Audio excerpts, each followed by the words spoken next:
Hello everyone, ಇದು ನಿಮ್ಮ ನೇತ್ರ. ನಿನ್ನೆ ಎಪಿಸೋಡು ನಿಮ್ಮೆಲ್ಲರಿಗೂ ಹೆಂಗನ್ನಿಸ್ತು ಅಂತ ನನಗೆ ಫಟಾಫಟ್ ಕಮೆಂಟ್ ಸೆಕ್ಷನಲ್ಲಿ ತಿಳಿಸಿ. ನಿನ್ನೆ ಎಪಿಸೋಡ್ ಫುಲ್ ಭವ್ಯ ಗೌಡ ಅವರು ಮ್ಯಾಚ್ ಆಗಿತ್ತಾ ಅಂತ ಅನ್ನಿಸ್ತು ನನಗೆ. ರಜತ್ ಅವ್ರ ಕಾಮಿಡಿ ಕೂಡ ಅಲ್ಲೂ ಇಲ್ಲೂ ತುಂಬ ಇತ್ತು. ಗೌತಮಿ, ಮೋಕ್ಷಿತಾ ಮತ್ತು ಮಂಜಣ್ಣ ಒಂದಾಗ್ಬಿಟ್ರಾ ಅನ್ನಂಗೆ ಕಾಣಿಸ್ತು ನನಗೆ. ಇದೇನು ಗೇಮ್ ಪ್ಲ್ಯಾನಾ, ಎಲ್ಲಿ ಹೋಗ್ತಾ ಇದೆ? ಯಾಕಂದರೆ ಅವ್ರ ಮೂರು ಜನದಲ್ಲಿ ಬಾಂಡ್ ಏನಾಗಿತ್ತು ಅದು ತುಂಬ ಫ್ರೆಶ್ ಬಾಂಡು. ಏನೋ ಗೇಮ್ಗೋಸ್ಕರ ಅಂತ ಮೂರು ಜನನೂ ಕೂತು ಮಾತಾಡ್ಕೊಂಡಿದ್ದಲ್ಲ, ನಿಜವಾಗ್ಲೂ ಪ್ಯೂರ್ ಆಗಿ ಅವ್ರ ಮೂರು ಜನಕ್ಕೂ ಫ್ರೆಂಡ್ಶಿಪ್ ಆಗಿತ್ತು.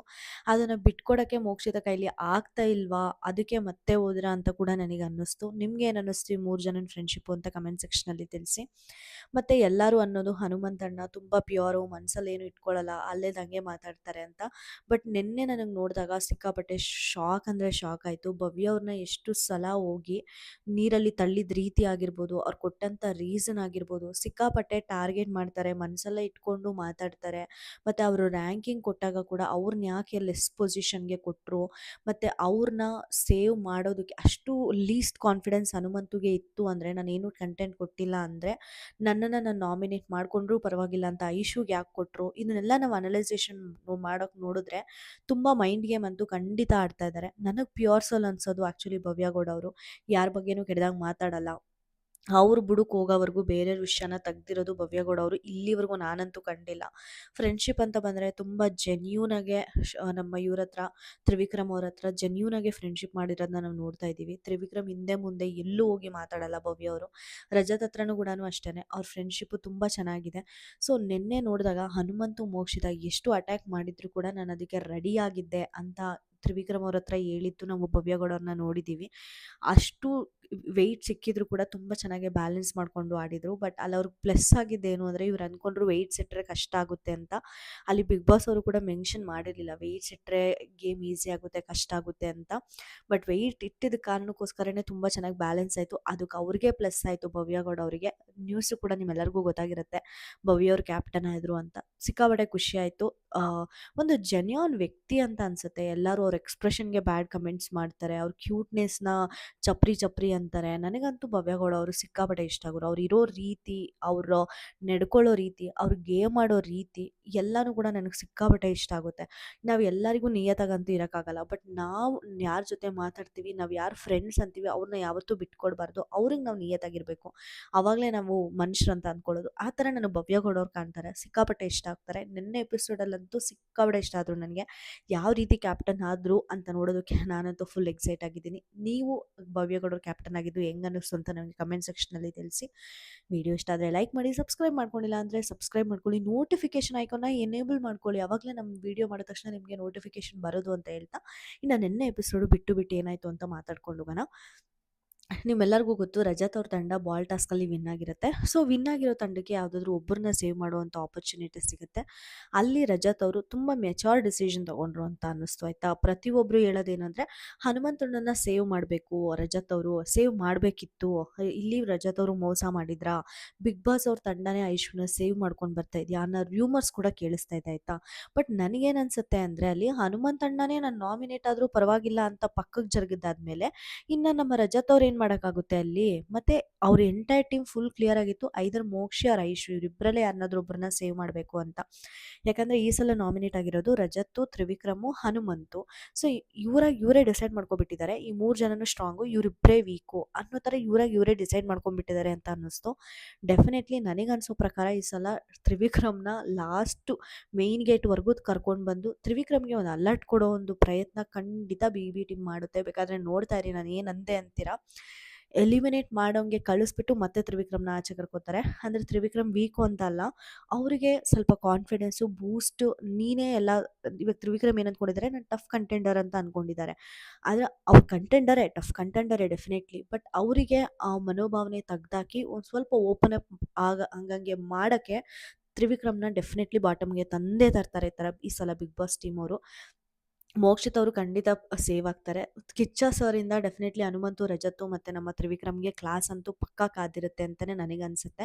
ನೋಡಬೇಕು ಹೆಂಗೆ ಡಿಸೈಡ್ ಮಾಡ್ತಾರೆ, ಈ ಎಲಿಮಿನೇಷನ್ನ ಹೆಂಗೆ ಡಿಸೈನ್ ಮಾಡ್ತಾರೆ, ಯಾರಿಗೆ ಬುದ್ಧಿವಾದ ಕಲಿಸೋ ಪ್ರಯತ್ನ ಪಡುತ್ತೆ ಬಿಗ್ ಬಾಸು ಅಂತ. ಸೊ ಇಲ್ಲಿ ಹನುಮಂತುನೇ ಬ್ಯಾಕೌಟ್ ಆಗಿಬಿಡ್ತಾರೆ, ನಾನು ನಾಮಿನೇಷನ್ ಆದರೂ ಪರವಾಗಿಲ್ಲ ಅಂತ ಹೇಳ್ತಾರೆ. ಇನ್ನು ಮೋಕ್ಷಿತ ಮತ್ತು ಐಶ್ವರ್ಯ ಇವರಿಬ್ಬರು ಇರ್ತಾರೆ. ಇದರಲ್ಲಿ ನನಗೆ ಧನರಾಜ್ ಅವರು ತುಂಬ ವ್ಯಾಲಿಡ್ ಪಾಯಿಂಟ್ ಕೊಟ್ಟರು ಅಂತ ಅನ್ನಿಸ್ತು. ರಜತ್ ಅವರು ಕೂಡ ರೈಟ್ ಡೆಸಿಷನ್ಸ್ ತೊಗೊಂಡ್ರು ಅಂತ ಅನ್ನಿಸ್ತು. ಯಾಕಂದರೆ ನೀವು ಪ್ರತಿಯೊಂದು ಗೇಮ್ನ ಅನಲೈಸ್ ಮಾಡ್ಕೊಂಡು ಬಂದರೆ ಈ ಕಡೆ ಐಶು ಅವರು ಬಾಲ್ ಗೇಮಲ್ಲಿ ಪಾರ್ಟಿಸಿಪೇಟ್ ಮಾಡಿದರು, ಬಟ್ ಸೋತಿದ್ದು ಅನ್ವಾಂಟೆಡ್ಲಿ ಚೈತ್ರ ಅವರು ಫೋಲ್ ಕೊಟ್ಟರು ಅಂತ. ತಲ್ದಿಮ್ ಟಾಸ್ಕು ಭವ್ಯ ಅವ್ರ ಮೇಲೆ ಆಡಿ ಗೆದ್ದರು, ಅದು ಕೂಡ ನಾವು ಅಪ್ರಿಷಿಯೇಟ್ ಮಾಡಬೇಕಾಗಿತ್ತು. ಅದು ರದ್ದಾಯಿತು, ಯಾಕಂದರೆ ಆಲ್ರೆಡಿ 8 ಪಾಯಿಂಟ್ಸ್ ಈಚ್ ಇತ್ತು. ಅದನ್ನು ಇವರು ಕೂಡ ಸ್ವಲ್ಪ ಸಾಗಿಸಿದ್ರು ಮತ್ತು ಐಶ್ವರ್ಯ ಕೂಡ ಸ್ವಲ್ಪ ಸಾಗಿಸಿದ್ರು, ಹಂಗಾಗಿ ಅಷ್ಟೊಂದು ಪಾಯಿಂಟ್ಸ್ ಬಂದಿತ್ತು. ಅದಾದ ನಂತರ ಬಾಲ್ ಸಾಗಿಸೋದ್ರಲ್ಲಿ ಲಾಸ್ಟ್ ಗೇಮ್ ಆಡಿದ್ರು, ಅದರಲ್ಲೂ ಕೂಡ ಐಶು ಅವರು ತುಂಬ ಚೆನ್ನಾಗಿ ಆಡಿದರು. ಸೊ ಇದನ್ನೆಲ್ಲ ನೋಡ್ಕೊಂಡಾಗ ಮೋಕ್ಷಿತ ಕಂಪೇರ್ ಮಾಡಿದ್ರೆ ಡೆಫಿನೆಟ್ಲಿ ಐಶುನೇ ತುಂಬ ಚೆನ್ನಾಗಿ ಆಡಿದ್ರು. ಐಶುನೇ ಡಿಸರ್ವಿಂಗ್ ಕಂಟೆಸ್ಟೆಂಟು ಸೇವ್ ಆಗೋಕ್ಕೆ ಅಂತ ನನಗೆ ಆ ಮೂಮೆಂಟಲ್ಲಿ ಅನಿಸಿದ್ದು. ನಾನು ಇವಾಗಲೂ ಕೂಡ ಹೇಳ್ತೀನಿ, ರಜತ್ ಅವ್ರು ತೊಗೊಂಡಿದ್ದ ಡಿಸಿಷನ್ ಈ ಸಲ ಕರೆಕ್ಟಾಗಿದೆ. ಐಶ್ವರ್ಯನೇ ಸೇವ್ ಆಗಬೇಕಾಗಿತ್ತು. ಎಂಟೈರ್ ವೀಕು ಮೋಕ್ಷಿತ ಮತ್ತು ಐಶು ಪರ್ಫಾರ್ಮೆನ್ಸ್ನ ನಾವು ಕಂಪೇರ್ ಮಾಡಿ ನೋಡಿದ್ರೆ ಡೆಫಿನೆಟ್ಲಿ ಐಶು ಅವರು ತುಂಬ ಚೆನ್ನಾಗಿ ಆಡಿದರು. ಸೇವ್ ಆಗೋಕ್ಕೆ ಡಿಸರ್ವಿಂಗ್ ಕಂಟೆಸ್ಟೆಂಟ್ ಅಂತ ಅನ್ನಿಸ್ತು. ಐಶ್ವರ್ಯನ ಸೇವ್ ಮಾಡಿದರು. ರೀಸನ್ ಕೊಡೋದು ಕೂಡ ಅಷ್ಟೇ ಹೇಳಿದರು, ಪ್ರತಿಯೊಂದು ಟಾಸ್ಕಲ್ಲೂ ಅವಳು 100% ಕೊಟ್ಟಿದ್ದಾಳೆ, ಸೊ ಅದಕ್ಕೋಸ್ಕರ ನಾವನ್ನ ಸೇವ್ ಮಾಡ್ತೀವಿ ಅಂತ ಐಶುನ ಸೇವ್ ಮಾಡ್ತಾರೆ. ಸ್ವಲ್ಪ ಮೋಕ್ಷಿತ ಅವರು ಬೇಜಾರು ಪಟ್ಕೊಳ್ತಾರೆ, ಬಟ್ ಅದನ್ನು ಅತಿ ಮಾಡೋಕ್ಕೆ ಹೋಗಲಿಲ್ಲ. ಅದು ನನಗೆ ಸಿಕ್ಕಾಪಟ್ಟೆ ಇಷ್ಟ ಆಯಿತು. ನಂತರ ನಮ್ಮ ಚೈತ್ರ ಮೇಡಮ್ ಅವರು ಡ್ರೆಸ್ಸಿಂಗ್ ರೂಮಿಗೆ ಕೂತ್ಕೊಂಡು ಆ್ಯಕ್ಟಿಂಗ್, ಅದು ನಿಜವಾಗ್ಲೂ ಫೀಲ್ ಆಯಿತಾ ಅವರಿಗೆ, ಇನ್ನೆಲ್ಲಿ ಮನೆಯವರೆಲ್ಲ ನನ್ನ ಮೇಲೆ ಗೂಬೆ ಕೂರಿಸ್ಬಿಡ್ತಾರ, ಇವಳು ಟಾಸ್ಕ್ಗೆ ಆಡೋಕ್ಕೆ ಸರಿ ಇಲ್ಲ ಅಂತ ಅವರೇ ಅಂದ್ಬಿಡ್ತಾರ ಅಂತ ಇವರೇ ಹೋಗಿ ಪ್ರೀ ಡಿಸಿಷನ್ ಹಾಕ್ಕೊಂಡು ಬಂದು ಮಾಡ್ತಾ ಇದ್ದಾರೆ ಅಂತಲೇ ನನಗೆ ಅರ್ಥ ಆಗಲಿಲ್ಲ. ಪ್ಯೂರ್ ಆ್ಯಕ್ಟಿಂಗ್ ಅಂತ ಅನ್ನಿಸ್ತು. ಅಲ್ಲಿ ಎಲ್ಲರೂ ಲೀಸ್ಟ್ ಬಾದರ್ಡ್ ಅಬೌಟ್ ಚೈತ್ರ, ಯಾರಿಗೂ ಬೇಕಾಗಿರಲಿಲ್ಲ. ಏನು ಎಲ್ಲ ಕಳ್ನಾಟಕ ಆಡ್ತಿದ್ದಾಳೆ ಡೌರಾಣಿ ಅಂತಲೇ ಕೂತಾಗಿತ್ತು ಎಲ್ಲರೂ. ಸ್ವಲ್ಪ ಐಶು ಅವರು ಎಲ್ಲ ತಲೆ ತಿರುಗಿ ಬಿದ್ದಿದ್ದಾರಾ ಏನು ಎತ್ತ ನೋಡೋಣ ಅಂತ ಹೋಗಿ ಮಾತಾಡ್ಸ್ಕೊಂಡು ಕರ್ಕೊಂಡು ಬರ್ತಾರೆ. ಎಲ್ಲರೂ ಕೂತ್ಕೊಂಡು ಮಾತಾಡಿಸ್ತಾರೆ, ಬಿಡಿ ಈ ಥರ ಎಲ್ಲ ಆಗುತ್ತೆ, ಒಂದು ಟಾಸ್ಕಲ್ಲೇ ನೀವು ಇದಕ್ಕೆಲ್ಲ ಕೊರಗಬಾರ್ದು ನೀವು ಅಂತ ಎಲ್ಲ ಹೇಳ್ತಾರೆ. ನಾನು ಮೆಂಟಲಿ ವೀಕ್ ಅಂತ ಹೇಳ್ತಾರೆ. ಅದಕ್ಕೆ ಮೋಕ್ಷಿತ ಐಶು ಅವರೆಲ್ಲ ನಗ್ತಾರೆ, ಅಮ್ಮ ನೀವು ಮೆಂಟಲಿ ವೀಕಾ ಅಂತ ಕೂಡ ಹೇಳ್ತಾರೆ. ಅದಾದ ನಂತರ ಮತ್ತೆ ಬೆಳಗಾರದಾಗೂ ಕೂಡ ಅದನ್ನೇ ಹೇಳ್ತಾ ಇರ್ತಾರೆ, ನಾನು ನರ್ಕದಲ್ಲಿದ್ದಾಗ ಎಷ್ಟು ಚೆನ್ನಾಗಿ ಆಡ್ತಾ ಇದ್ದೆ, ಇಲ್ಲಿಗೆ ಬಂದು ನನಗೆ ಹೆಂಗೆ ಆಗೋಗ್ಬಿಟ್ಟಿದೆ, ನನ್ನ ಕಾನ್ಫಿಡೆನ್ಸ್ನ ನಾನೇ ಕುಗ್ಗಿಸ್ಕೊತಾ ಇದ್ದೀನಿ, ನಾನು ಉಸ್ತುವಾರಿ ಮಾತ್ರನೇ ಅಂತ ನಾನೇ ಡಿಸೈಡ್ ಆದಂಗೆ ಇದ್ದೀನಿ ಅಂತ ಎಲ್ಲರ ಹತ್ರನೂ ಕಂಟೆಸ್ಟೆಂಟ್ಸ್ ಹತ್ರ ಕೂತು ಹೇಳ್ತಿರ್ಬೇಕಾದ್ರೆ ಈ ಕಡೆ ಧನರಾಜ್ ಅವ್ರು ಇದ್ಬಿಟ್ಟು, ಓ ನರ್ಕದಲ್ಲಿ ಏನು ಸೂಪರಾಗಿ ಆಡ್ತಾ ಇದ್ಲಾ, ನರ್ಕದಲ್ಲೂ ಹಿಂಗೆ ಓದಾಡ್ತಾ ಇದ್ಲ ಯಮ್ಮ ಟಾಸ್ಕ್ ಆಡಬೇಕಾದ್ರೆ ಅಂತ ಇವ್ರು ಬ್ಯಾಕ್ಗ್ರೌಂಡ್ ನಾಯ್ಸ್ ಕೊಡ್ತಾ ಇರ್ತಾರೆ. ಅದು ಸಿಕ್ಕಾಪಟ್ಟೆ ಫನ್ನಿಯಾಗಿರುತ್ತೆ. ಆ್ಯಕ್ಚುಲಿ ಹೇಳ್ಬೇಕಂದ್ರೆ ತುಂಬ ಫನ್ನಿಯಾಗಿತ್ತು, ತುಂಬ ಫನ್ ಜನ್ರೇಟ್ ಆಯಿತು. ಯಾಕಂದರೆ ನರ್ಕದಲ್ಲೂ ಕೂಡ ಅಷ್ಟು ಸೂಪರ್ ಡೂಪರಾಗಿ ಏನು ಚೈತ್ರ ಅವ್ರು ಟಾಸ್ಕ್ ಆಡಿಲ್ಲ ಆಯಿತಾ, ಮನೆ ಕ್ಲೀನಿಂಗು ಅದು ಇದೆ ಬಂದಿತ್ತು, ಬಟ್ ಅಲ್ಲಿ ಅವ್ರು ಸ್ವಲ್ಪ ಡಬ್ಬ ಹೊಡ್ಕೊಳ್ಳೋಕ್ಕೆ ಪ್ರಯತ್ನ ಪಟ್ಟರು ಅಂತ ಅನ್ನಿಸ್ತು. ಅದಾದಮೇಲೆ ರಜತ್ ಅವರು ಹನುಮಂತು ಅವ್ರ ಹತ್ರ ಹೇಳ್ತಾ ಇರ್ತಾರೆ, ಹನುಮಂತು ಧನರಾಜ್ ಅವ್ರ ಹತ್ರ, ಚೈತ್ರ ಯಾವತ್ತಾದರೂ ಇಷ್ಟೊಂದು ಕುಗ್ಗಿದಾಳ ಇಷ್ಟು ದಿನದವರೆಗೂ, ಈ ಸಲ ಯಾಕೋ ಸಿಕ್ಕಾಪಟ್ಟೆ ಬೇಜಾರು ಮಾಡ್ಕೊಂಡಿದ್ದಾಗಿದ್ದಾಳಲ್ಲ ಅಂತೆಲ್ಲ ಹೇಳ್ತಾ ಇರ್ತಾರೆ. ಅದಕ್ಕೆ ಹನುಮಂತು ಅವ್ರು ಮತ್ತು ಧನರಾಜ್ ಅವ್ರು ಇದ್ಬಿಟ್ಟು, ಹೇ ಏನಿಲ್ಲ ಎಮ್ ಯಾವಾಗಲೂ ಹಿಂಗೆ ಇರ್ತಾಳೆ ಸುಮ್ಮನೆ ಇರು ಅಂತ ಅವ್ರ ಚೈತ್ರನ ಕ್ಷಮಿಸೋಕ್ಕೂ ಒಳ್ಳೆ ಮಾತು ಆಡೋಕ್ಕೂ ಧನರಾಜ್ ಮತ್ತು ಹನುಮಂತ ರೆಡಿನೇ ಇಲ್ಲ. ಯಾಕಂದರೆ ಐಮ್ ಇರೋದೇ ಹಂಗೆ, ಚೇಂಜ್ ಅಂತೂ ಆದಂಗೆ ಅನ್ನಿಸ್ಲಿಲ್ಲ. ಬಟ್ ನಮ್ಮ ರಜತ್ ಅವ್ರು ಇದ್ಬಿಟ್ಟು, ಏ ಇಲ್ಲ ಚೇಂಜ್ ಆಗಿದ್ದಾಳೆ ಅಂತ ಅನಿಸುತ್ತೆ, ಇಲ್ಲ ಅಂದಿದ್ರೆ ಅವಳು ಇಷ್ಟೊಂದು ಬಾಧೆ ಪಡ್ತಿರ್ಲಿಲ್ಲ, ಇನ್ಮೇಲಿಂದ ಉಸ್ತುವಾರಿಯಲ್ಲಿ ಅವಳು ಮೋಸ ಮಾಡಲ್ಲ ನೋಡ್ತಾ ಇರು, ಯಾಕಂದರೆ ಅವಳಿಗೆ ಇವಾಗ ಅರ್ಥ ಆಗಿದೆ ಟಾಸ್ಕು ಎಷ್ಟು ಕಷ್ಟ ಇರುತ್ತೆ ಆಡೋಕ್ಕೆ ಅಂತೆಲ್ಲ ಹೇಳ್ತಾರೆ. ನನಗನ್ಸೋ ಪ್ರಕಾರ ಚೈತ್ರ ಚೇಂಜ್ ಆಗಲ್ಲ ಗುರು, ಅವ್ರಿಗೆ ಗೊತ್ತು ನನ್ನ ಮಾತಲ್ಲೇ ಡಿಫೆಂಡ್ ಮಾಡ್ಕೊಳ್ಳೋದು, ನನಗೆ ಇನ್ನೇನು ಮಾಡೋಕ್ಕಾಗಲ್ಲ ಅಂತ. ಸೊ ಹಂಗೆ ಇರ್ತಾರೆ. ಹನುಮಂತ ಇದ್ಬಿಟ್ಟು, ನೋಡೋಣ ಬಿಡು, ಹಾಗೆ ಮಾಡಿದ್ರೆ ನಮಗೆ ಒಳ್ಳೇದಲ್ವಾ ಅಂತ ಅಂದ್ಬಿಟ್ಟು ಅಲ್ಲಿ ಟಾಪಿಕ್ ಎಂಡ್ ಮಾಡ್ತಾರೆ. ನಂತರ ಸ್ವಲ್ಪ ತ್ರಿವಿಕ್ರಮ್ಗೆ ಡೈಲಾಗ್ ಓಡಿಸ್ತಾರೆ ಮಂಜು ಅವರು. ಮತ್ತು ಹನುಮಂತು ಮತ್ತು ಧನರಾಜ್ ಅವರು ತುಂಬ ಫನ್ನಿಯಾಗಿ ಜನ್ರೇಟ್ ಮಾಡ್ತಾರೆ ಅದನ್ನು, ತುಂಬ ಚೆನ್ನಾಗಿರುತ್ತೆ. ಮತ್ತು ಬಿಗ್ ಬಾಸ್ ಅವರಿಂದ ವಾಯ್ಸ್ ಬರುತ್ತೆ, ಈ ಸಲ ನಾಮಿನೇಷನ್ ಪ್ರಕ್ರಿಯೆ ಮುಗಿದೋಗ್ಬಿಟ್ಟಿದೆ, ಇದರಲ್ಲಿ ನಾಮಿನೇಟ್ ಆಗಿರೋರು ತ್ರಿವಿಕ್ರಮು, ನಮ್ಮ ರಜತು, ಹನುಮಂತು, ಮೋಕ್ಷಿತ ಅಂತ. ಮತ್ತು ಇನ್ನು ಮಿಕ್ಕಿದವರೆಲ್ಲ ಕ್ಯಾಪ್ಟನ್ಸಿ ಕಂಟೆಂಡರ್ಸ್ ಟಾಸ್ಕ್ಗೆ ಸೆಲೆಕ್ಟ್ ಆಗಿದ್ದೀರಾ. 6 ಜನ ಇದ್ದೀರಾ, ಬಟ್ 5 ಜನನೇ ಕ್ಯಾಪ್ಟನ್ಸಿ ಕಂಟೆಂಡರ್ಸ್ ಟಾಸ್ಕ್ ಆಡಬೇಕು. ಇದರಲ್ಲಿ ಒಬ್ಬರನ್ನ ರಿಮೂವ್ ಮಾಡಬೇಕಾಗತ್ತೆ. ಸೂಕ್ತ ರೀಸನ್ಗಳನ್ನ ಕೊಟ್ಬಿಟ್ಟು ರಿಮೂವ್ ಮಾಡಿ ಅಂತ ಹೇಳಿ 4 ಸೆಂಟೆನ್ಸ್ ಕೊಟ್ಟಿರ್ತಾರೆ. ಒಂದು ಬಂದ್ಬಿಟ್ಟು ಮೋಸ ಮಾಡೋರು ಜಾಸ್ತಿ, ಅದಕ್ಕೆ ಎಲ್ಲರಿಗೂ ಜಾಸ್ತಿ ಚೈತ್ರಾಗೆ ಕೊಡ್ತಾರೆ. ಅದಕ್ಕೆ ರೀಸನ್ ಕೊಟ್ಬಿಟ್ಟು, ಈ ಥರ ಉಸ್ತುವಾರಿ ಮಾಡಬೇಕಾದ್ರೆ ರಜತ್ ಕೊಟ್ಟಿದ್ದ ರೀಸನ್ ತುಂಬ ಪ್ರಾಪರ್ ಅನ್ನಿಸ್ತು ನನಗೆ. ಅವ್ರು ಹೇಳೋದು, ಉಸ್ತುವಾರಿ ನೀಡಬೇಕಾದ್ರೆ ಆಪೋಸಿಟ್ ತಂಡನೇ ಗೆಲ್ಲಿಸ್ಬೇಕು ಅಂತ ಅಂತೀರಾ, ಅಲ್ಲಿ ಸ್ವಲ್ಪ ತಪ್ಪು ಕೂಡ ಮಾಡ್ತೀರಾ, ಅದನ್ನು ಕವರಪ್ ಮಾಡ್ಕೊಳ್ಳೋದಕ್ಕೆ ನಮ್ಮ ರಜತ್ ಅವ್ರು ಹೇಳಿರ್ತಾರೆ, ಪ್ರಾಣ ಪಕ್ಷಿ ಆರೋಗ್ಬಿಡುತ್ತೆ ಅಂತ ಒಂದು ಸೆಂಟೆನ್ಸ್ ಹೇಳ್ತಾರೆ. ಅದನ್ನೇ ಒಂದು ದೊಡ್ಡ ಪಾಯಿಂಟ್ ಮಾಡಿ ನೀವು ಮಾಡಿರೋ ತಪ್ಪನ್ನು ಮುಚ್ಚಾಕ್ಕೊಳಕ್ಕೆ ನೋಡಿದ್ರೆ ನನಗೆ ಅದು ಇಷ್ಟ ಆಗಲಿಲ್ಲ, ನೀವು ಜಾಸ್ತಿ ಪಕ್ಷಪಾತಿ ಅಂತ ಅನ್ನಿಸ್ತೀರಾ ಅಂತ ಅಂದ್ಬಿಟ್ಟು ಕೊಡ್ತಾರೆ. ನಿಜವಾಗ್ಲೂ ಪಕ್ಷಪಾತ ಮಾಡಿದ್ರು ಉಸ್ತುವಾರಿಲಿ ಚೈತ್ರ ಅವರು ಅಂತ ನನಗೆ ಅನಿಸುತ್ತೆ. ನಿಮ್ಗೇನು ಅನಿಸುತ್ತೆ ಅಂತ ನನಗೆ ಕಮೆಂಟ್ ಸೆಕ್ಷನಲ್ಲಿ ತಿಳಿಸಿ. ಇನ್ನು ಅದನ್ನು ಬಿಟ್ಟರೆ ಮೋಕ್ಷಿತ್ ಅವರು ಸೇಮ್ ರೀಸನ್ ಹೇಳಿದ್ರು, ನಮ್ಮ ಐಶ್ ಅವರು ಕೂಡ ಸೇಮ್ ರೀಸನ್ ಹೇಳಿದ್ರು, ಹನುಮಂತ್ ಅವರು ಕೂಡ ಸೇಮ್ ರೀಸನ್ ಹೇಳಿದ್ರು. ಹನುಮಂತ್ ಅವರು ಪಂಚ್ ಕೂಡ ಕೊಟ್ಟರು, ಇವರೆಲ್ಲ ಯಾವಾಗ ಟಾರ್ಗೆಟ್ ಇದು ಬಂದುಬಿಟ್ಟು ಹೇಳ್ತೀರಾ ಪಕ್ಷಪಾತಿ ಅಂತ ಹೇಳಿದ್ರಲ್ಲ, ಇದನ್ನು ಮಾಡಬೇಕಾದ್ರೆ ಈ ಥರ ಟಾರ್ಗೆಟ್ ಮಾಡಿ ಕೊಡ್ತೀರಾ? ಇದೆಲ್ಲನೂ ಬರುತ್ತೆ. ಈ ಕಳಪೆದ್ರಲ್ಲೂ ಕೂಡ ಅವ್ರು ಹೇಳಿದ್ರು. ಈ ಥರ ಎಲ್ಲಾರೂ ಹೇಳ್ತಾರೆ. ಈ ಕಡೆ ಇವ್ರದ್ದು ಆಗಿರುತ್ತೆ, ಹನುಮಂತು ಅವರು ಸೇಮೆ ಕೊಡ್ತಾರೆ, ಮೋಕ್ಷಿತ್ ಅವರು ಸೇಮೆ ಕೊಡ್ತಾರೆ, ರಜತ್ ಅವರು ಸೇಮೆ ಕೊಡ್ತಾರೆ, ತ್ರಿವಿಕ್ರಮ್ ಅವರು ಕೂಡ ಅವರಿಗೆ ಕೊಡ್ತಾರೆ. ಇಲ್ಲಿ ನಾವು ಅಬ್ಸರ್ವ್ ಮಾಡಬೇಕಾಗಿರೋದು ಏನು ಅಂದರೆ, ಯಾರು ನಾಮಿನೇಟ್ ಆಗಿರ್ತಾರೋ ಆ ಸ್ಪರ್ಧಿಗಳು ಆ್ಯಕ್ಚುಲಿ ಇವು ಯಾರನ್ನಾದ್ರೂ ಒಬ್ಬರನ್ನ ಕ್ಯಾಪ್ಟನ್ಸಿ ಕಂಟೆಂಡರ್ಸ್ ಟಾಸ್ಕಿಂದ ಆಚೆ ಇಡಬೇಕಾಗಿರುತ್ತೆ. ಎಲ್ಲರಿಗೂ ರೈಟ್ಸ್ ಇರಲ್ಲ, ಎಲ್ಲರೂ ಪಾರ್ಟಿಸಿಪೇಟ್ ಮಾಡಿರ್ತಾರೆ. ಅದರಲ್ಲಿ 4 ಜನ ಯಾರಿರ್ತಾರೋ ಅವರು ಡಿಸೈಡ್ ಮಾಡಬೇಕಾಗಿರುತ್ತೆ ಯಾರನ್ನಾದ್ರೂ ಒಬ್ಬರನ್ನ ಆಚೆ ಇಡಬೇಕು ಅಂತ. ಆಗ ನಮ್ಮ ತ್ರಿವಿಕ್ರಮ್ ಅವರು ಚೈತ್ರ ಅವ್ರ ಹೆಸರನ್ನೇ ಕೊಟ್ಟು ಅದಕ್ಕೆ ರೀಸನ್ ಕೊಡೋದು. ಅವರು ಏನಾದರೂ ತಪ್ಪು ಮಾಡಿದ್ದಾಗ ನಾವು ಎಷ್ಟೋ ನಂಬಿ ಅವ್ರ ಹತ್ರ ಮಾತಾಡಿರ್ತೀವಿ, ಆ ಮಾತನ್ನು ಬಿಟ್ಕೊಟ್ಟಿದ್ದು ನನಗೆ ಪಕ್ಷಪಾತ ಅನ್ನಿಸ್ತು ಅಂತ ಹೇಳ್ತಾರೆ. ಅಕ್ಸೆಪ್ಟಬಲ್ಲೇ. ಅಲ್ಲಿ ಪಕ್ಷಪಾತ ಎಲ್ಲ ಓಟ್ಸು ಕೂಡ ಚೈತ್ರ ಅವ್ರಿಗೆ ಬೀಳುತ್ತೆ. ಇನ್ನೊಂದು ಬಂದ್ಬಿಟ್ಟು ನಿರ್ಧಾರಗಳನ್ನ ತಗೊಳ್ಳೋಕ್ಕೆ ಯೋಗ್ಯತೆ ಇಲ್ದಿದ್ದವರು, ಅವರೇ ಓನ್ ಡಿಸಿಷನ್ಸ್ ತಗೊಳ್ಳೋಕ್ಕೆ ಆಗದೆ ಇರೋರು ಯಾರು ಮನೇಲಿದ್ದಾರೆ ಅಂತ ಅಂದಾಗ ನಮ್ಮ ರಜತ್ ಅವರು ಗೌತಮಿ ಕೊಡ್ತಾರೆ. ಕ್ಯಾಪ್ಟನ್ಸಿ ಆಗಿದ್ದಾಗ ನೀವು ನಿಮ್ಮ ಡಿಸಿಷನ್ಸ್ ಏನು ತಗೊಂಡ್ರೋ ಅದನ್ನ ಎಲ್ಲರನ್ನೂ ಕೇಳಿ ತಗೋಬೇಕಾಗಿತ್ತು. ನೀವು ಡಿಸಿಷನ್ಸ್ ತಗೊಂಡಿರೋದ್ ರೀತಿಯಿಂದನೇ ನಿಮ್ಮ ಎಂಟೈರ್ ಟೀಮ್ ಸೋಲ್ತು ಅಂತ ಹೇಳಿದ್ರು ರಜತ್ ಅವರು. ಈ ಪಾಯಿಂಟ್ ಏನಿದೆಯೋ ಅದು ನಾನು ಅರ್ಧ ಒಪ್ತೀನಿ, ಅರ್ಧ ಒಪ್ಪಲ್ಲ. ಗೌತಮಿ ಅವರು ಯಾವುದಾದ್ರೂ ಒಂದು ಡಿಸಿಷನ್ ತಗೊಳ್ಬೇಕಾದ್ರೆ ಎಂಟೈರ್ ಟೀಮ್ ಸಜೆಷನ್ನ ಕೇಳ್ತಾ ಇದ್ರು.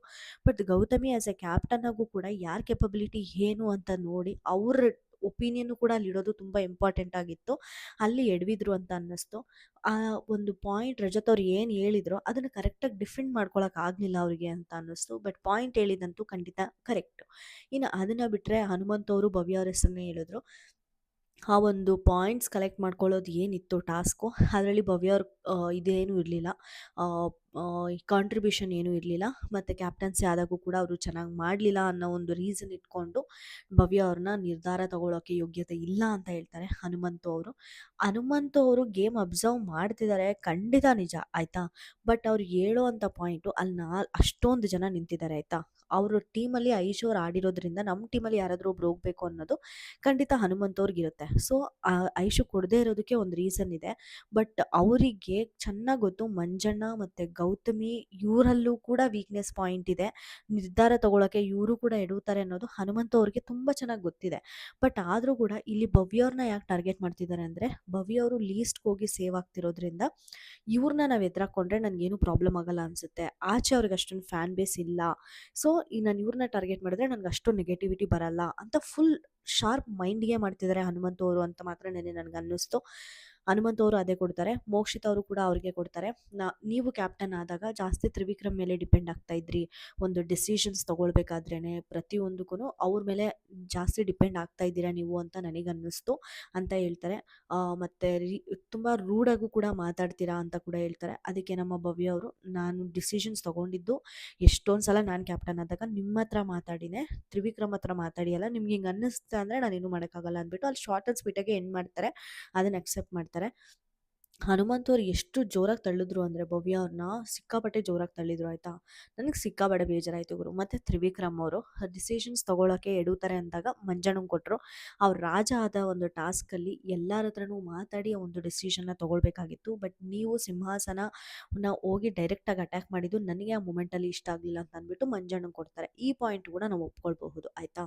ಇನ್ನು ನೆಕ್ಸ್ಟು ಬಂದ್ಬಿಟ್ಟು ಇನ್ನು 2 ಇರುತ್ತೆ. ಒಂದು ಬಂದ್ಬಿಟ್ಟು ಪಕ್ಷನ ಯಾರು ನಿರ್ವಹಣೆ ಮಾಡ್ಕೊಳಕ್ಕಾಗಲ್ಲ, ಅಂದರೆ ಎಲ್ಲರ ಜೊತೆನೂ ಯಾರು ಹೊಂದ್ಕೊಂಡಿರೋಕ್ಕೆ ಆಗಲ್ಲ ಅನ್ನೋದು ಒಂದು ಪಾಯಿಂಟ್ ಬರುತ್ತೆ. ಇನ್ನೊಂದು ಯಾವುದೋ ಒಂದು ಸೆಂಟೆನ್ಸ್ ಕೊಟ್ಟಿರ್ತಾರೆ, ನನಗೆ ಮರ್ತೋಗ್ಬಿಟ್ಟಿದೆ ಆ್ಯಕ್ಚುಲಿ, ಜ್ಞಾಪಕ ಬರ್ತಾ ಇಲ್ಲ. ಸೊ ಆ ಒಂದು ಪಕ್ಷನ ನಿರ್ವಹಣೆ ಮಾಡ್ಕೋಬೇಕು ಅಂತ ಅಂದಾಗ ಮೋಕ್ಷಿತ್ ಅವರು ಮತ್ತು ನಮ್ಮ ಹನುಮಂತ್ ಅವರು ಇಬ್ಬರು ಕೂಡ ಭವ್ಯ ಅವ್ರನ್ನೇ ಟಾರ್ಗೆಟ್ ಮಾಡ್ತಾರೆ. ಭವ್ಯ ಅವ್ರನ್ನ ಟಾರ್ಗೆಟ್ ಮಾಡ್ತಾ ಈ ಥರ ಪಕ್ಷನ ನೀನು ಕ್ಯಾಪ್ಟನ್ ಆದಾಗ ನೀನು ಸರಿಯಾಗೇ ನಿರ್ವಹಿಸಲಿಲ್ಲ ಅಂತ ಹೇಳೋದಾಗಿರ್ಬೋದು. ಪ್ರತಿಯೊಬ್ಬರ ಜೊತೆನೂ ಜಾಸ್ತಿ ಮಾತಾಡಲ್ಲ. ಇದೆಲ್ಲನೂ ಕೂಡ ಮೋಕ್ಷಿತ ಮತ್ತು ಹನುಮಂತು ಅಣ್ಣ ಇಬ್ಬರು ಕೂಡ ಆಲ್ಮೋಸ್ಟ್ ಸಿಮಿಲರ್ ಆಗೇ ಕೊಡ್ತಾರೆ. ಹನುಮಂತ್ ಅಟ್ಲೀಸ್ಟ್ ಮೋಕ್ಷಿತ ಅವರು ಪಾಯಿಂಟ್ನ ಬಿಡಿಸಿ ಹೇಳ್ತಾರೆ, ನೀವು ಕೋಪ ಮಾಡ್ಕೊಳ್ತೀರಾ, ಅಂದರೆ ಸರಿಯಾಗಿ ರೂಡಾಗೆ ಮಾತಾಡ್ತೀರಾ ಅಂತ ಅನಿಸುತ್ತೆ, ಜಾಸ್ತಿ ಮನೆಯವ್ರ ಹತ್ರ ಯಾರ ಹತ್ರನೂ ಮಿಂಗಲ್ ಆಗಲ್ಲ, ಕ್ಯಾಪ್ಟನ್ಸಿ ಕಂಟೆಂಡರ್ಸಲ್ಲಿ ಕ್ಯಾಪ್ಟನ್ ಆದಾಗ ನೀವು ಡಿಸಿಷನ್ಸ್ನ ಜಾಸ್ತಿ ತೊಗೊಳ್ಳಿಲ್ಲ, ಎಲ್ಲನೂ ತ್ರಿವಿಕ್ರಮ್ ಮೇಲೆ ಮಿಂಗಲ್ ಆದಂಗೆ ಅನ್ನಿಸ್ತು ಅನ್ನಿಸ್ತು ನನಗೆ. ಇದೆಲ್ಲನೂ ಕೂಡ ಅಟ್ಲೀಸ್ಟ್ ಪಾಯಿಂಟ್ಸ್‌ನ ಬಿಡಿಸಿ ಬಿಡಿಸಿ ಹೇಳ್ತಾರೆ ಮೋಕ್ಷಿತ್ ಅವರು. ಅದಕ್ಕೆ ಆನ್ಸರ್ ಎಲ್ಲ ಕೊಟ್ಟರು. ನೀವು ಅಡುಗೆ ಮನೆಗೆ ಬೆಡ್‌ರೂಮಲ್ಲಿ ಇದ್ದರೆ ನಾನು ಯಾರ ಜೊತೆ ಇರ್ತೀನಿ, ನಾನು ಏನು ಮಾತಾಡ್ತೀನಿ ಅನ್ನೋದು ನಿಮ್ಗೆ ಹೆಂಗೆ ಗೊತ್ತಾಗುತ್ತೆ. ನಾನು ಕ್ಯಾಪ್ಟನ್ ಆದಾಗ ಎಂಟೈರ್ ರೆಸ್ಪಾನ್ಸಿಬಿಲಿಟಿ ಶೋಭಾ ಅವರು ಮತ್ತು ರಜತ್ ಅವರು ತೊಗೊಂಡಿದ್ರು. ಆದರೂ ಕೂಡ ನಾನು ಹೋಗಿ ಮಾತಾಡ್ತಾ ಇದ್ದೆ ಅಂತ ಸ್ವಲ್ಪ ಎಕ್ಸ್ಪ್ಲನೇಷನ್ ಕೊಟ್ಟರು. ಹನುಮಂತ್ ಅವ್ರ ಹತ್ರ ಪಾಯಿಂಟ್ಸೇ ಇರಲಿಲ್ಲ ಅಂತ ಅನ್ನಿಸ್ತು ನನಗೆ. ಅಷ್ಟೇ, ನಾನು ಏನು ಹೇಳ್ತಿರೋ ಅದಕ್ಕೆ ಉತ್ತರನೇ ಕೊಡ್ತಾ ಅದು ಬೆಳೀತಾನೆ ಹೋಗ್ತಾ ಇರುತ್ತೆ. ನಾನು ಯಾಕೆ ಹೇಳಬೇಕು ಅಂತ. ಇದು ಪ್ರಕ್ರಿಯೆ, ನೀನು ಹೇಳಲೇಬೇಕು. ಪ್ರಕ್ರಿಯೆನೂ ಕೂಡ ಸರಿಯಾಗಿ ಫಾಲೋ ಮಾಡಲಿಲ್ಲ ಹನುಮಂತ್ ಅವರು ಅನಿಸ್ತು ನನಗೆ. ಸಿಕ್ಕಾಪಟ್ಟೆ ಆ್ಯಟಿಟ್ಯೂಡು ನನಗೆ ಫಸ್ಟ್ ಟೈಮ್ ಹನುಮಂತು ಅವರಲ್ಲಿ ಕಾಣಿಸ್ತು. ಭವ್ಯಗೌಡರನ್ನ ತಳ್ಳಿದ ರೀತಿ ಆಗಿರ್ಬೋದು. ಅಲ್ಲಿ ಮೋಕ್ಷಿತಾ ಅವರು ರೀಸನ್ ಕೊಟ್ಟರು, ಚೆನ್ನಾಗೇ ಆಡಿದ್ರು ಆಯಿತಾ. ಆ ಕಡೆ ರಜತ್ ಅವರು ಕೂಡ ಸಿಕ್ಕಾಪಟ್ಟೆ ಫೋರ್ಸಾಗಿ ತಳ್ಳಿದ್ರು ಚೈತ್ರ ಅವ್ರನ್ನ. ಹನುಮಂತ್ ಅವರು ಅಷ್ಟೇ, ಹನುಮಂತ್ ಅವ್ರು ಪ್ರತಿಯೊಬ್ಬರೂ ಅಷ್ಟೇ ಸರಕ್ ಸರಕ್ ಸರಕ್ ಅಂತ ತಳ್ಕೊಂಡು ಹೋಗ್ತಾನೆ ಇದ್ರು. ಹಿಂಗಾಗಿ ಜಾಸ್ತಿ ಓಟ್ಸು ಈ ಕಡೆ ನಮ್ಮ ಮಂಜಣ್ಣಂಗೆ ಬರುತ್ತೆ. ಆ್ಯಕ್ಚುಲಿ ಒಂದೇ ಓಟೇ ಕಡಿಮೆ ಭವ್ಯ ಅವರಿಗಿಂತೂ. ಇನ್ನು ಮಿಕ್ಕಿದ್ದು ಎಲ್ಲರೂ ಕೂಡ ಜಾಸ್ತಿ 4 ಓಟು ಮಂಜಣ್ಣಂಗೆ ಬಿದ್ದಿರುತ್ತೆ, 3 ಓಟು ಭವ್ಯ ಗೌಡವ್ರಿಗೆ ಬಿದ್ದಿರುತ್ತೆ. ಮತ್ತು ಹೇಳಿದ ಮಾತಿಗೆ ಯಾರು ನಡ್ಕೊಳ್ಳಲ್ಲ ಅನ್ನೋದು ನೆಕ್ಸ್ಟ್ ಪಾಯಿಂಟು ನನಗೆ ಜ್ಞಾಪಕ ಬಂತು. ಅದರಲ್ಲಿ ರಜತ್ ಅವರು ಗೌತಮಿ ಅವ್ರಿಗೆ ಕೊಡ್ತಾರೆ. ಸಾರಿ, ಹೇಳಿದ ಮಾತನ್ನ ನಡ್ಕೊಳ್ಳಲ್ಲ ಅಂತ ಹೇಳೋದು ಹೌದು. ಮಂಜಣ್ಣಂಗೆ ಕೊಡ್ತಾರೆ ಅನಿಸ್ತೈತೆ ರಜತ್ ಅವರು. ಮಂಜಣ್ಣಂಗೆ ಕೊಡ್ತಾರೆ ಮತ್ತು ಹನುಮಂತ್ ಅವರು ಇವರು ಕೊಡ್ತಾರೆ ಧನರಾಜ್ ಅವ್ರಿಗೆ. ಸಿಕ್ಕಾಪಟ್ಟೆ ಡಿಪ್ಲೊಮ್ಯಾಟಿಕ್ ಅನ್ನಿಸ್ತು. ಇಷ್ಟೊಂದು ಟಾಸ್ಕ್ ಕೊಡ್ತೀನಿ ಅಂತ ಹೇಳ್ಬಿಟ್ಟು ಅದನ್ನು ನಮ್ಮ ಇವರು ಮಾತಾಡಲಿಲ್ಲ ಅಂತ ಹೇಳ್ತಾರೆ. ಮೇಯ್ನು ಮೋಕ್ಷಿತಾ ಮತ್ತು ಗೌತಮಿ ನಡುವೆ ಕನ್ವರ್ಸೇಷನ್ ಗುರು. ನಾನು ಇದನ್ನ ಹೆಂಗೆ ಮರ್ತೋದೆ. ನೀವು ಫ್ರೆಂಡ್ಶಿಪ್ನ ಉಳಿಸ್ಕೊಳ್ಳಲ್ಲ ಅಂತ, ನನ್ನ ಫ್ರೆಂಡ್ಶಿಪ್ನ ಉಳಿಸ್ಕೊಳ್ತೀನಿ ಅಂತ ನೀವು ಹೇಳಿದ್ದವರು, ನಿಮ್ಮ ಮಾತಿಗೆ ನೀವು ನಡ್ಕೊಳ್ಳಿಲ್ಲ, ಫ್ರೆಂಡ್ಶಿಪ್ನ ಉಳಿಸ್ಕೊಳ್ಳಿಲ್ಲ ಅಂದರು. ಅಲ್ಲಿ ಗೌತಮಿಯವ್ರು ಕೊಟ್ಟಿದ್ದ ಆನ್ಸರು ನನಗೆ ಸಿಕ್ಕಾಪಟ್ಟೆ ಪ್ಯೂರ್ ಜೆನ್ಯೂನ್ ಅನ್ನಿಸ್ತು ಆಯಿತಾ. ಇಲ್ಲಿವರೆಗೂ ಗೌತಮಿಯವರು ಮೋಕ್ಷಿತಾ ಅವ್ರ ಬಗ್ಗೆ ಏನೇನು ಮಾತಾಡಿದ್ದಾರೆ ಎಲ್ಲೂ ಯಾರ ಹತ್ರನೂ ಹೇಳಿಲ್ಲ ಆಯಿತಾ. ಮತ್ತು ಮೋಕ್ಷಿತಾ ಅವ್ರ ಬಗ್ಗೆ ಕೆಟ್ಟದಾಗೂ ಕೂಡ ಎಲ್ಲೂ ಮಾತಾಡಲಿಲ್ಲ. ಕ್ಯಾಪ್ಟನ್ಸಿ ಕಂಟೆಂಡರ್ಸ್ ಟಾಸ್ಕ್ ಬಂದಾಗೂ ಕೂಡ ಗೌತಮಿಯವರು ಅವ್ರು ಬಂದು ನಾನು ಕೇಳಿದ್ರೆ ನಾನು ಖಂಡಿತ ಆಡ್ತೀನಿ ಅಂತಲೇ ಗೌತಮಿಯವರು ಹೇಳಿರೋದು ಕೂಡ. ಸೊ ಆ ಒಂದು ಫ್ರೆಂಡ್ಶಿಪ್ನ ಡೆಫಿನೆಟ್ಲಿ ಗೌತಮಿಯವರು ಮೇಂಟೈನ್ ಮಾಡ್ತಾ ಇದ್ದಾರೆ. ಅದಕ್ಕೆ ಉತ್ತರ ಕೂಡ ಕೊಡ್ತಾರೆ ಗೌತಮಿಯವರು. ಈ ಥರ ನೀವು ನಿಮ್ಮ ಥಾಟ್ಸ್ನ ನನ್ನ ತಲೆಯಲ್ಲಿ ತುಂಬ್ತೀರಾ ಅಂತ ಅಂದಿದ್ದಕ್ಕೆ ನಾನು ಬಂದು ನಿಮ್ಮ ಹತ್ರ ಮಾತಾಡ್ತಾ ಇಲ್ಲ.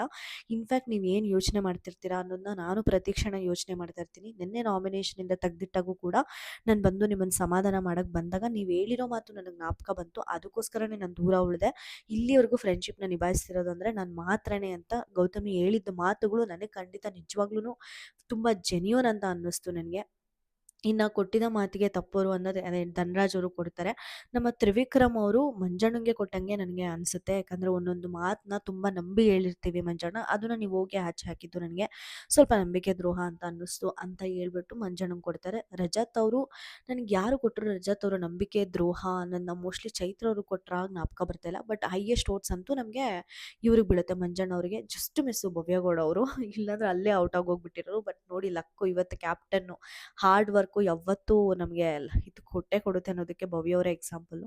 ಇದೆಲ್ಲ ಆದ ನಂತರ ಭವ್ಯಗೌಡ ಅವರು ಅಳ್ಕೊಂಡು ಕೂತಿರ್ತಾರೆ ತಲೆ ಒರೆಸ್ಕೊಳ್ಳೋಕ್ಕೆ. ನಮ್ಮ ತ್ರಿವಿಕ್ರಮ್ ಹೋಗ್ಬಿಟ್ಟು ಹೋಗಿ ತಲೆ ಒರೆಸ್ಕೊ ಅಂತಾರೆ. ಈ ಕಡೆ ಗೌತಮಿ ಮೋಕ್ಷಿತಾ ಮಂಜಣ್ಣ ಮಾತಾಡ್ತಾ ಇರ್ತಾರೆ. ಇಲ್ಲಿ ಪಾಸಿಟಿವಿಟಿ ಅಂತ ಪಾಸಿಟಿವಿಟಿ ಅಂತ ಹೇಳ್ದೆ, ಬಟ್ ನನ್ನ ಹತ್ರ ಪಾಸಿಟಿವಿಟಿನೇ ಇಲ್ಲ ಅಂತ ಹೇಳ್ಬಿಟ್ಟು ನೀನು ಬೇರೆಯವ್ರ ಹತ್ರ ಹೋಗಿ ಡಿಸ್ಕಸ್ ಮಾಡಿದ್ಯಾ ಅಂತ ಗೌತಮಿಯವ್ರು ಮೋಕ್ಷಿತಾಗೆ ಹೇಳಿದಾಗ, ನಾನು ಬಂದು ಹೇಳಿದ್ನ ಅಂತಂದಾಗ ತ್ರಿವಿಕ್ರಮ್ ಹೇಳಿದ್ರು ಅಂದಾಗ ಮೋಕ್ಷಿತಾ ಅವ್ರು ಏನು ಅಂತ ನಿಮಗೆ ಗೊತ್ತು ಅಲ್ವಾ ಅಂತಂತಾರೆ. ಬಟ್ ನಮಗೆ ಫುಟೇಜ್ ಹಾಕಿದ್ದಾರೆ. ಈ ಒಂದು ಮಾತನ್ನ ಮೋಕ್ಷಿತಾ ಅವರೇ ಹೇಳಿರ್ತಾರೆ. ಗೌತಮಿಯವರು ಪಾಸಿಟಿವಿಟಿ ಅಂತಾರೆ, ಬಟ್ ಅವ್ರ ಹತ್ರ ಇರೋದೆಲ್ಲ ನೆಗೆಟಿವಿಟಿನೇ ಅನ್ನೋ ಒಂದು ಸ್ಟೇಟ್ಮೆಂಟ್ನ ಮೋಕ್ಷಿತಾ ಅವರು ಪಾಸ್ ಮಾಡಿರ್ತಾರೆ ಆಯಿತಾ. ಅದನ್ನೇ ತ್ರಿವಿಕ್ರಮ್ ಅವ್ರು ಬಂದು ಹೇಳಿದ್ದು. ಬಟ್ ಅದನ್ನು ಅವ್ರು ಮಾಡಿರೋ ತಪ್ಪನ್ನ ತ್ರಿವಿಕ್ರಮ್ ಮೇಲೆ ಗೂಬೆ ಕೂರ್ಸೋಕ್ಕೆ ಟ್ರೈ ಮಾಡಿದ್ರು ಮೋಕ್ಷಿತಾ ಅವರು ಅಂತ ಅನ್ನಿಸ್ತು. ಅಷ್ಟೇ ಅಲ್ಲದೆ ಅಲ್ಲಿ ಮಂಜಣ್ಣ ಹೇಳಿದ್ದು ನಮ್ಗೆ ಇಷ್ಟ ಆಯಿತು. ನೋಡಿ 10 ವಾರದವರೆಗೂ ಇರಬೇಕು ಅಂತ ಇದ್ದೀವಿ. ಇವಾಗ ಟಾಪ್ 5 ಟಾಪ್ 6 ನಾವೆಲ್ಲರೂ ಇರಬೇಕು. ಎಷ್ಟು ದಿನ ಬದುಕ್ತೀವೋ ಗೊತ್ತಿಲ್ಲ, ಇರೋವರೆಗೂ ಚೆನ್ನಾಗಿರೋಣ ಅಂತ ಹೇಳಿದ್ದು ನನಗೆ ಮಂಜಣ್ಣ ತುಂಬ ಇಷ್ಟ ಆಯಿತು. ಅದಾದ ನಂತರ ಗೌತಮಿಯವರು ಮಂಜಣ್ಣನಿಗೆ ಈ ಥರ ಹುಡುಗಿ ನೋಡ್ತೀನಿ, ಮದುವೆ ಮಾಡ್ತೀನಿ, ಮತ್ತು ಫ್ರೆಂಡ್ಶಿಪ್ಪು ಈ ಥರ ಇರುತ್ತೆ ಅಂತ ಎಲ್ಲನೂ ಕೂಡ ಬರೆದು ತೋರಿಸ್ತಾ ಇರ್ತಾರೆ. ಆ ಕಡೆ ನಮ್ಮ ಕ್ಯೂಟಿ ಪೈ ಭವ್ಯಗೌಡ ಅವ್ರು ಇದ್ಬಿಟ್ಟು ಒಂದು ಕತೆ ಹೇಳ್ತಾ ಇರ್ತಾರೆ. ಒಂದು ಚಿಕ್ಕ ಹುಡುಗಿ ಇರುತ್ತೆ, ತುಂಬ ಇನ್ನೋಸೆಂಟ್ ಆಗಿರುತ್ತೆ. ಅವರು ಬಂದ್ಬಿಟ್ಟು ಫಸ್ಟು ಇನ್ನು ಯಾರೋ ಒಬ್ಬ ವ್ಯಕ್ತಿ ಇರ್ತಾರೆ, ಅವ್ರು ಬಂದ್ಬಿಟ್ಟು ಭವ್ಯರನ್ನೇ ನಾಮಿನೇಟ್ ಮಾಡ್ತಾರೆ. ಆ ಹುಡುಗಿಗೆ ನೋಡಿದ್ರೆ ಅವ್ರ ಜೊತೆನೇ ಫ್ರೆಂಡ್ಶಿಪ್ ಆಗಿ ಹೋಗ್ಬಿಡುತ್ತೆ. ಅವರಿಬ್ಬರು ಊಟ ಮಾಡೋಕ್ಕೆ ಹೋಗ್ತಾರೆ, ಮಲಗಬೇಕಾದ್ರೂ ಕೂಡ ಜೊತೆಗೆ ಹೋಗ್ತಾರೆ. ತುಂಬ ಚೆನ್ನಾಗಿರುತ್ತೆ ಫ್ರೆಂಡ್ಶಿಪ್ಪು. ಆದರೆ ಆಚೆಗಡೆ ನೋಡೋರಿಗೆ ಬೇರೆ ಥರ ಕಾಣುತ್ತೆ. ಆದರೂ ಕೂಡ ಅವ್ರು ಎಲ್ಲೂ ಫ್ರೆಂಡ್ಶಿಪ್ನ ಬಿಟ್ಕೊಡಲ್ಲ. ಅವ್ರಿಗೇನಾದರೂ ಕೋಪ ಬಂದರೆ ಆ ಹುಡುಗಿನ ರೇಗಿಸ್ಕೊಂಡು ಟೈಮ್ ಪಾಸ್ ಮಾಡ್ತಾರೆ. ಆಗ ಆ ಹುಡುಗಿ ಕೋಪ ಮಾಡ್ಕೋಬಾರ್ದು. ಆಮೇಲೆ ನೀನು ಅವಾಗ ಯಾಕೆ ಆವಾಗಲೇ ಕೇಳಿಲ್ಲ ಅಂತಂದ್ಬಿಟ್ಟು ಆ ಹುಡುಗಿನೇ ಕ್ವಶನ್ ಮಾಡ್ತಾರೆ. ಆ ಹುಡುಗಿಗೆ ಅಳದ ಬಿಡದ ಅಂತಾನೆ ಗೊತ್ತಾಗಲ್ಲ ಅಂತ ಅಂದ್ಬಿಟ್ಟು ಒಂದು ಕತೆ ಸಿಕ್ಕಾಬಡೆ ಕ್ಯೂಟಾಗಿ ಹೇಳಿದ್ರು ನನಗೆ. ಅವ್ರು ಅವ್ರು ಹೇಳಿದ ರೀತಿ ನನಗೆ ಸಿಕ್ಕಾಬಡೆ ಕ್ಯೂಟ್ ಅಂತ ಅನ್ನಿಸ್ತು. ತ್ರಿವಿಕ್ರಮ್ ಅಯ್ಯೋ ಪಾಪ ಹುಡುಗಿರಿಗೆ ಯಾಕೆ ಹಿಂಗಾಗುತ್ತೆ ಅಂತ ಅಂದ್ಬಿಟ್ಟು ಕಾಲು ಎಳಿತಾರೆ. ಅದು ತುಂಬ ಜೆನ್ಯೂನ್ ಅನ್ನಿಸ್ತು. ಅದಾದ ನಂತರ ಒಂದು ಕ್ಯಾಪ್ಟನ್ಸಿ ಕಂಟೆಂಡರ್ಸ್ ಟಾಸ್ಕ್ ಕೊಡ್ತಾರೆ. ಕ್ಯಾಪ್ಟನ್ಸಿ ಕಂಟೆಂಡರ್ಸ್ ಟಾಸ್ಕು ಸಿಕ್ಕಾಪಟ್ಟೆ ಡಿಫಿಕಲ್ಟ್ ಇರುತ್ತೆ. ಭವ್ಯ ಗೌಡ ಅವರು ಈ ಸಲ ಅಂತೂ ಪಕ್ಕ ಡುಮ್ಕಿನೇ ಅಂತ ಅನ್ನಿಸ್ತು ನನಗೆ. ಈ ಥರ ಮಿಕ್ಕಿದವರೆಲ್ಲ ಹೋಗಿ ಅಲ್ಲಿ ಇಡಬೇಕು ಅಂತ ಅಂದಾಗ ಡೆಫಿನೆಟ್ಲಿ ಮೋಕ್ಷಿತಾ ಮತ್ತು ಇವರು ಹನುಮಂತು ಅಂತೂ ಭವ್ಯನೇ ಟಾರ್ಗೆಟ್ ಮಾಡ್ತಾರೆ. ಇನ್ನು ರಜತು ಮತ್ತು ತ್ರಿವಿಕ್ರಮ ಭವ್ಯಗೆ ಇಡಲ್ಲ ಅಂತ ನನಗೆ ಗೊತ್ತಿತ್ತು. ಆದರೆ ಸೆಂಟರಲ್ಲಿ ಟ್ರಿಕ್ಸ್ ಗೊತ್ತಾಯಿತು. ತ್ರಿವಿಕ್ರಮು ಕೂಡ ತೊಗೊಂಡೋಗಿ ಭವ್ಯಗೊಂದು ಇಡ್ತಾರೆ. ಅದು ಅವರು ಒಳ್ಳೇದಕ್ಕೆ ಅಂತ ಲೇಟಾಗಿ ನಮ್ಗೆ ಗೊತ್ತಾಗುತ್ತೆ. ಯಾಕಂದರೆ ಅದು ವೆಯ್ಟ್ಸ್ಗೆ ಸಪೋರ್ಟ್ ಮಾಡುತ್ತೆ ಅಂತ ಅನ್ನಿಸ್ತು. ಈ ಹನುಮಂತು ಮತ್ತು ಮೋಕ್ಷಿತ್ ಅವರು ಇಟ್ಟಿದ್ದು ಭವ್ಯಗೌಡ ಅವರಿಗಂತೂ ಪ್ಲಸ್ ಆಯಿತು ಒಂದು ಮೂಮೆಂಟಲ್ಲಿ. ರಜತು ಮತ್ತು ತ್ರಿವಿಕ್ರಮು ಫಸ್ಟು ಧನರಾಜು, ಅದಾದ ನಂತರ ಚೈತ್ರ, ಅದಾದ ನಂತರ ಗೌತಮಿ ಕೂಡ ಇಡ್ತಾರೆ. ಸ್ವಲ್ಪ ಐಶುಗೂ ಕೂಡ ಇಡ್ತಾರೆ ರಜತ್ ಅವರು. ಸೊ ಅಷ್ಟಾದರೂ ಕೂಡ ಫಸ್ಟೇ ನಮ್ಮ ಧನರಾಜ್ ಅವರು ಅದು ಬಂದುಬಿಡ್ತಾರೆ. ಚೈತ್ರ ಅವರು ಮ್ಯಾಕ್ಸಿಮಮ್ ಟ್ರೈ ಮಾಡಿದರು. ಬಟ್ ರಜತ್ ಅಂತೂ ಸಿಕ್ಕಾಪಟ್ಟೆ ಕ್ವಾಟ್ಲೆ ಕೊಡೋಕ್ಕೆ ಟ್ರೈ ಮಾಡಿದರು ಚೈತ್ರಗೆ. ಉಸ್ತುವಾರಿ ಮಾಡೋದಷ್ಟು ಈಸಿ ಅಲ್ಲ, ಟಾಸ್ಕ್ ಆಡು, ಪ್ರೂವ್ ಮಾಡ್ಕೋ ಅಂತಂತಾರೆ. ನಮ್ಮ ತ್ರಿವಿಕ್ರಮ್ ಕೂಡ ಅಲ್ಲಿ ಬಿಟ್ಟು ಬಂದು ಅಳೋದಕ್ಕಿಂತನೂ ಹಾಡ್ಕೊಂಡು ಅಲ್ಕೋ ಅಂತ ಹೇಳ್ತಾರೆ. ಒಂದು ಸ್ವಲ್ಪ ಮೋಟಿವೇಶನ್ ಮಾಡೋಕ್ಕೂ ಕೂಡ ಟ್ರೈ ಮಾಡಿದರು ಅಂತ ಅನ್ನಿಸ್ತು ನನಗೆ. ಇದೆಲ್ಲ ಆದಮೇಲೆ ನಮ್ಮ ಧನರಾಜ್ ಅವ್ರು ಆಚೆ ಬರ್ತಾರೆ, ಚೈತ್ರ ಅವ್ರು ಆಚೆ ಬರ್ತಾರೆ, ಗೌತಮಿ ಅವ್ರು ಆಚೆ ಬರ್ತಾರೆ. ಲಾಸ್ಟಲ್ಲಿ ಉಳಿಯೋದು ಭವ್ಯ ಮತ್ತು ಐಶು ಸಿಕ್ಕಾಪಟ್ಟೆ ಚೆನ್ನಾಗಿ ಟಫ್ ಫೈಟ್ ಕೊಟ್ಟರು ಅಂತ ಅನ್ನಿಸ್ತು. ಆಚೆ ನ್ಯೂಸ್ ಏನು ಅಂದರೆ ಐಶುದು 2-3 ಫೌಲ್ಸ್ ಆದರೂ ಕೂಡ ಬಿಗ್ ಬಾಸ್ ಅವರು ಕೌಂಟ್ ಮಾಡಲಿಲ್ಲ, ಸಪೋರ್ಟ್ ಆಗಿದ್ದಾರೆ, ಐಶುನ ಕ್ಯಾಪ್ಟನ್ ಮಾಡಬೇಕು ಹೆಂಗಾದರೂ ಮಾಡಿ ಅಂತ ಡಿಸೈಡ್ ಮಾಡ್ತಿದ್ದಾರೆ ಅನ್ನೋದು ನನಗೆಲ್ಲೋ ಹಂಗೆ ಅನ್ನಿಸ್ಲಿಲ್ಲ. ಫೌಲ್ ಕೊಟ್ಟರು ಅಂತಲೇ ಅನಿಸಿದ್ದು ನನಗೆ. ಓವರಾಲ್ ಅವರಿಬ್ಬರು ಕೂಡ ಒಳ್ಳೆ ಟಫ್ ಫೈಟ್ ಕೊಟ್ಟರು. ಮೋಕ್ಷಿತಾ ಅಂತೂ ಅಲ್ಲಿ ಸಿಕ್ಕಾಪಟ್ಟೆ ಡಿಸಪಾಯಿಂಟ್ ಆದರೂ, ಅಂದರೆ ನಾನು ಹೋಗ್ತೀನಿ ಅಂತ ಫುಲ್ಲು ಡಿಸೈಡ್ ಆಗಿದ್ದಾರೆ ಅಂತ ಅನಿಸುತ್ತೆ. ಐಶುನೇ ಕ್ಯಾಪ್ಟನ್ ಅಂತ ಕೂಡ ಡಿಸೈಡ್ ಆದಂಗಿದೆ ಮೋಕ್ಷಿತ್ ಅವರು. ಹೋಗಿ ಹೇಳ್ತಾರೆ, ನನಗೇನು ನಾನು ಸೇವ್ ಆಗೋವರೆಗೂ ನನಗೇನು ಕೆಲಸ ವಹಿಸ್ಬೇಡ ಅಂತ ಹೇಳ್ತಾರೆ. ಹನುಮಂತವರು ಐಶುಗೆ ಉಮ್ಮಿಸ್ತಿರ್ತಾರೆ, ಅಕ್ಕ ನಾಳೆ ಚೆನ್ನಾಗಿ ಆಡಕ್ಕ, ನೀನು ಕ್ಯಾಪ್ಟನ್ ಆಗಲೇಬೇಕು, 14ನೇ ವಾರಕ್ಕೆ ಹೋಗ್ಬಿಡ್ತೀಯ ಡೈರೆಕ್ಟಾಗೆ ನೋಡು ಅಂತ ಹೇಳ್ತಿರ್ತಾರೆ. ಐಶು ಅವರು ಕೂಡ ಅಪ್ಪ ದೇವರೇ ಈ ಸಲ ಕಾಪಾಡಪ್ಪ ಅಂತ ಬೇಡ್ಕೊಳ್ತಾ ಇರ್ತಾರೆ. ಐಶು ಗೇಮ್ ಮಾತ್ರ ಸಿಕ್ಕಾಪಟ್ಟೆ ಇಂಪ್ರೂವ್ ಆಗಿದೆ. ಮಾತಾಡೋದ್ರಲ್ಲಿ ಎಲ್ಲಿ ಮಾತಾಡಬೇಕು, ಯಾರ ಹತ್ರ ಮಾತಾಡಬೇಕು, ಏನು ಮಾತಾಡಬೇಕು ಅನ್ನೋದು ನಾವು ಸ್ವಲ್ಪ ಕರೆಕ್ಟ್ ಮಾಡ್ಕೊಂಡ್ರು ಅಂದರೆ ಐಶು ನಿಜವಾಗ್ಲೂ ಟಾಪ್ 5 ಕಂಟೆಸ್ಟೆಂಟ್ ಆಗ್ತಾರೆ. ನೀವೆಲ್ಲ ಅನ್ಬೋದು ಐಶು ಬಕೆಟ್ ಅಂತ. ಬಟ್ ನನಗೆ ಒಂದು ಆಟ, ಐಶು ಅವ್ರ ಆಟ ಏನಿತ್ತೋ ಈ ವಾರ ಖಂಡಿತ ನಂಗೆ ಇಷ್ಟ ಆಯಿತು. ತುಂಬ ಜೆನ್ಯೂನ್ ಪ್ಲೇಯರ್ ಅಂತ ಅನ್ನಿಸ್ತು. ಮತ್ತು ತ್ರಿವಿಕ್ರಮ್ ಅವರು ಐಶುಗೆ ಕೊಟ್ಟಾಗ ಐಶು ಅವರು ವಾದ ಮಾಡ್ಕೊಂಡಲ್ಲ, ಜನನ ಅಟ್ರ್ಯಾಕ್ಟ್ ಮಾಡೋದ್ರಲ್ಲಿ ಯಾರು ಅಂದಾಗ ಐಶು ಕೊಟ್ಟಿರ್ತಾರೆ. ತ್ರಿವಿಕ್ರಮ್ ಅವ್ರನ್ನ ವಾದ ಮಾಡ್ಕೊಂಡಿದ್ದು ಕೂಡ ಐಶು ಅವ್ರು ತುಂಬ ಚೆನ್ನಾಗಿ ಮಾತಾಡಿದ್ರು ಅಲ್ಲಿ ಅಂತ ಅನ್ನಿಸ್ತು. ನಾವು ಕ್ಯಾಪ್ಟನ್ ಆಗಿದ್ದಾಗ, ಜೋಡಿ ಕ್ಯಾಪ್ಟನ್ ಆದಾಗ ನಾನು ಎಲ್ಲರನ್ನೂ ಚೆನ್ನಾಗಿ ಮಾತಾಡಿಸ್ಕೊಂಡು ಎಲ್ಲ ಮೇಂಟೈನ್ ಮಾಡಿಕೊಂಡು ಬಂದಿದ್ದು. ನಾನು ಚೆನ್ನಾಗಿ ಮಾಡ್ತೀನಿ, ಮಾತಾಡೋದು ಕಡಿಮೆ ಆಗಿರ್ಬೋದು, ಬಟ್ ಒಂದು ರೂಲು, ಒಂದು ಕ್ಯಾಪ್ಟನ್ಸಿ ಅಂತ ಬಂದಾಗ ನಾನು ತುಂಬ ಚೆನ್ನಾಗಿ ಮೇಂಟೈನ್ ಮಾಡ್ತೀನಿ ಅಂತ ಒಂದು ಆ ವಾದ ಮಾಡ್ಕೊಂಡಿದ್ದು ಕೂಡ ನನಗೆ ಪರ್ಸ್ನಲಿ ಸಿಕ್ಕಾಪಟ್ಟೆ ಇಷ್ಟ ಆಯಿತು. ಐಶು ಅವ್ರಿಗೆ ನಿಜವಾಗ್ಲೂ ಗ್ರೋತ್ ಆಗಿದೆ. ನೋಡಬೇಕು ಮುಂದಿನ ದಿನಗಳಲ್ಲಿ ಅವ್ರ ಆಟ ಹೆಂಗಿರುತ್ತೆ ಅಂತ. ನೆಕ್ಸ್ಟ್ ವಾರ ನಾಮಿನೇಟ್ ಆಗ್ತಾರಾ, ಉಳ್ಕೊಳ್ತಾರಾ ಅನ್ನೋದು. ಎಪಿಸೋಡ್ ಮಾತ್ರ ತುಂಬ ಚೆನ್ನಾಗಿತ್ತು ನೋಡೋಕ್ಕೆ. ಓವರಾಲ್ ನನಗೆ ಭವ್ಯ ಅವರು ಸಿಕ್ಕಾಪಟ್ಟೆ ಕ್ಯೂಟ್ ಅಂತ ಅನ್ಸಿದ್ರು, ಸ್ಟ್ರಾಂಗ್ ಅಂತ ಅನ್ಸಿದ್ರು. ನೋಡೋಕ್ಕೆ ಒಂದು ವೆರಿ ಸ್ಟ್ರಾಂಗ್ ಕಂಟೆಸ್ಟೆಂಟ್ ಇವರು ಅಂತ ಅನ್ಸಿದ್ರು. ನಿಮ್ಗೆ ಏನು ಅನ್ನಿಸ್ತು ಅಂತ ನನಗೆ ಕಮೆಂಟ್ ಸೆಕ್ಷನಲ್ಲಿ ತಿಳಿಸಿ. ಇಷ್ಟ ಆಗಿತ್ತು ಈ ವಿಡಿಯೋ ಇಷ್ಟ ಆದರೆ ಲೈಕ್, ಶೇರ್ ಆ್ಯಂಡ್ ಸಬ್ಸ್ಕ್ರೈಬ್ ಅಂತ ಹೇಳ್ತಾ ನಾನು ಈ ವಿಡಿಯೋನ ಮುಗಿಸ್ತಾ ಇದ್ದೀನಿ. Thank you so much.